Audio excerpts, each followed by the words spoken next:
राधे कृष्ण। अब शिष्य पूछता है, हे भगवान, सत्संग में सुख कितना तक है? वहाँ गुरु जी कहते हैं, सत्संगति सुख सिंधुवर, मुक्ता निज कैवल्य, आशय परम अगाध अति, बैठे मन दल्लम्य। हे शिष्य, सत्संग सुख का समुद्र है।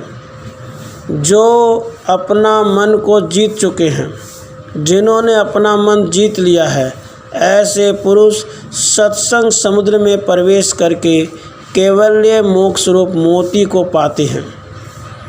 अब शिष्य फिर पूछता है, हे गुरु, इतने सुख मैंने वेद में श्रवण किए हैं। समग्र पृथ्वी सुख की चक्रवर्ता राजा में समाप्ति है। चक्रवर्ती ते 100 गुण अधिक सुख मानव गंधर्वों का है। उनसे 100 गुना अधिक देव गंधर्वों का सुख है। उनसे 100 गुना अधिक पितृदेवन का है।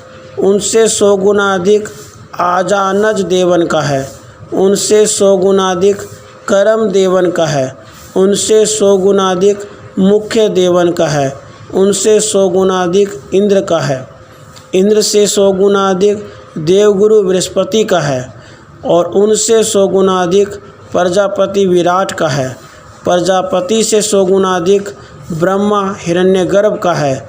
और उनसे अपार मोक्ष सुख है। सत्संग जन्य सुख किस सुख के तुल्य है, यह आप कहो। यह आकांक्षा के होने से इन संपूर्णों सत्संग सुख अधिक है, यह गुरु कहते हैं। सत्संगति सुख पलक जो, मुक्ति न तासु समान, ब्रह्मादिक इंद्रादि निरप, निपट अल्प ये जान। हे शिष्य, पल मात्र सत्संग जन्य जो सुख है, उसके समान मोक्ष सुख भी नहीं। तो ब्रह्मादिक का और इंद्र आदिकों का और निरप का ये चक्रवर्ती का सुख तो अति तुच्छ है, उसके समान कैसे हो सकता है? यहाँ शंका होती है। परतंत्र और परिच्छिन्न और कदाचित होने वाला ऐसा जो सत्संग जन्य सुख, तिसके समान सर्व वेदांतों से प्रतिपाद्य नरतिशय मोक्ष सुख नहीं है। यह कथन असंगत है। वहाँ पर बताते हैं, सफल पदार्थ स्तुति के योग्य होते हैं, निष्फल पदार्थ स्तुति के योग्य नहीं होते। मोक्ष से मोक्षांतर होते नहीं, याते निष्फल हैं। और सत्संग से ज्ञान द्वारा अनेक पुरुषों को मोक्ष प्राप्त होते हैं, याते वह सफल है। इस अभिप्राय से मोक्ष से अधिक सुख कहा है। अब शिष्य कहता है, हे भगवान, जगत अनर्थ रूप फांसी है, जिसकी निवृत्ति अर्थ अनेक कर्म का अनुष्ठान मैंने किया भी है, फिर भी निवृत्त नहीं हुआ। याते कोई अन्य उपाय कहो। यह आकांक्षा होने से शिष्य की उक्ति का अनुवाद करते हुए गुरु कहते हैं, जगत मोह फांसी अजर, कटे न आन उपाय, जो नित्य सत्संगति करत, सहज मुक्ति हो जाए।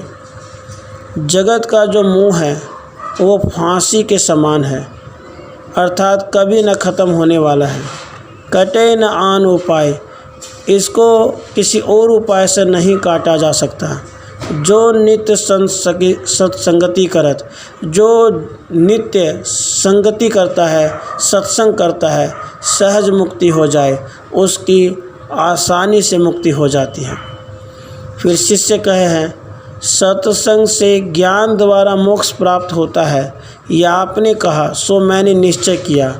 और धर्म आदि जो 300 सत्संग से प्राप्त होते हैं या नहीं, यह आप कहो। वहाँ गुरु जी कहते हैं, कामधेनु अरु कल्पतरु, जो सेवित फल होए, सत्संग छिन एक में, प्राणी पावे सोए। कामधेनु अरु कल्पतरु, कामधेनु और कल्पतरु के द्वारा जो सेवित फल होए, उनके सेवन करने से जो फल होता है, सत्संगत छिन एक में, सत्संगत से उसी क्षण में प्राणी पावे सोए, प्राणी को वो प्राप्त हो जाता है। पुनः शिष्य कहता है, हे गुरु, कल्प वृक्ष अरु कामधेनु यद्यपि बहुकाल सेवन किए ते फल देवे हैं, याते सत्संग के तुल्य नहीं, परंतु पारस मणि तो तत्काल फलप्रद होने ते सत्संग के तुल्य होवेगा। पारस में अरु संत में बड़ो अंतरो जान, बहु लोहा कंचन करे यह करे आप समान। पारस में और संत में बड़ो अंतरो जान, पारस में और संत में बहुत अंतर है।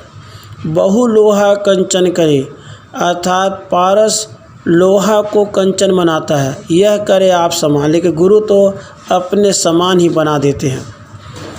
शिष्य कहे हैं, हे भगवान, सत्संग की प्राप्ति अर्थ जो क्रिया है ताकर भी कछु फल होवे है, न वहाँ तहाँ गुरु कहते हैं। विधिवत यज्ञ करत सदा, जे द्विज उत्तम गोत, साधु निकट चली जात ही, सो फल पग पग होत। विधिवत यज्ञ करत सदा, जो विधिवत यज्ञ करते हैं, जे द्विज उत्तम गोत, और जो द्विज उत्तम तरीके से वेद की आज्ञा पूर्वक नित्य आदि अग्निहोत्र रूप यज्ञ करते हैं।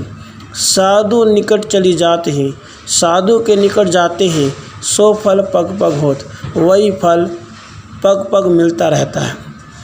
दया आदि ले धर्म सब, जप तप संयम दान, जो प्राप्त इन सबनते, सो सत्संग परमान। दया आदि ले धर्म सब, दया आदि से लेकर संपूर्ण धर्म, और जप तप संयम दान, जो प्राप्त इन सबनते, जो इन सबसे प्राप्त होता है, वो सब केवल एक सत्संग से प्राप्त हो जाता है। राधे कृष्ण, राधे कृष्ण।